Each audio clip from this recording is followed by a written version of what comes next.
नमस्कार सांग माने आज मु बनाऊँगी पालंग आलूर पकुड़ी।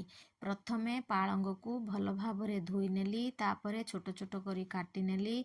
आलू को मध्य छोट छोट करी काटी नेली। सेथिरे गोटा जीरा बेसिक पाउडर मसाला लूण कंचा लंका देई एहाकू भल भाव मिक्स करी नेली।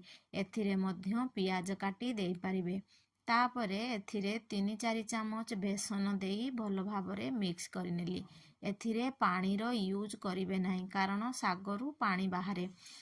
देखंतु रेडी होई गला पालंग पकुड़ी रो बेटर। तापरे कढ़ेई रे मु तेल देई तेल गरम हेबा पाई किछि समय रखिदेली।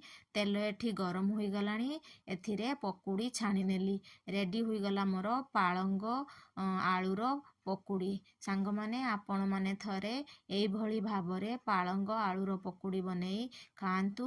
केमिति लागिला कमेंट माध्यम रे निहाती कहंतु। आउ मो फेसबुक रे देखुथिले लाइक शेयर कमेंट करंतु, फॉलो मध्य करंतु। यूट्यूब चैनल रे देखुथिले लाइक शेयर सब्सक्राइब टे निहाती करंतु। रहउची सांग माने जय जगन्नाथ।